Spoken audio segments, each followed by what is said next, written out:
Good morning बच्चों। जैसा कि आपको पता है कि हम आंतरिक व्यापार पढ़ रहे हैं, तो आंतरिक व्यापार में आज जो मैं आपको समझाने जा रही हूँ वो है फुटकर व्यापार। फुटकर व्यापार रिटेल ट्रेडर इसको बोलते हैं।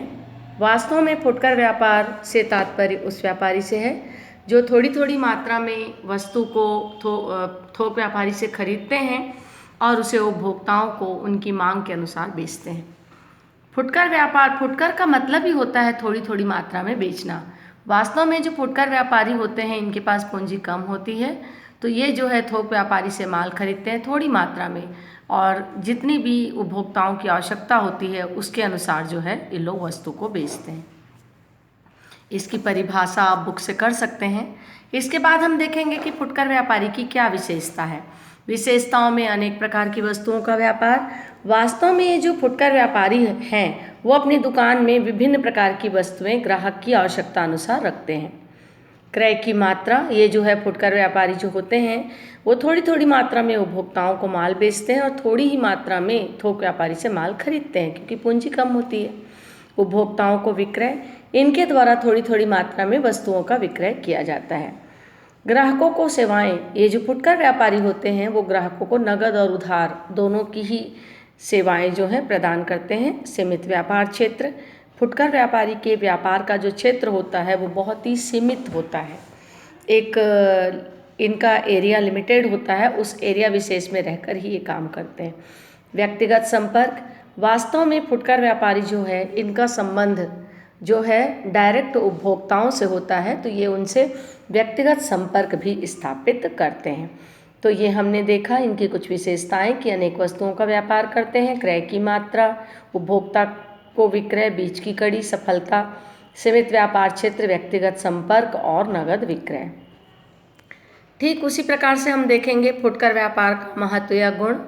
तो महत्व या गुण में जैसे कि कम पूंजी की आवश्यकता, चूँकि फुटकर व्यापारी को कम पूंजी की आवश्यकता होती है तो ये कोई भी व्यक्ति जो है आसानी से कम पूंजी में इस प्रकार के व्यापार को प्रारंभ कर सकता है। ग्राहकों से सघन संपर्क, वास्तव में जो फुटकर व्यापारी होते हैं इनका ग्राहकों से बहुत ही सघन संपर्क, मित्रता जैसा व्यवहार जो है ये लोग रखते हैं और उनके रुचि फैशन की जानकारी जो है समय समय पर ये लेते रहते हैं।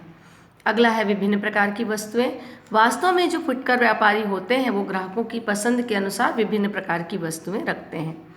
ग्राहकों से निकटता, प्रायः जो फुटकर व्यापारी होते हैं वो ग्राहकों के बहुत ही निकट होते हैं और निकटता के कारण ही वो उनके विभिन्न रुचियों की जानकारी प्राप्त करते रहते हैं।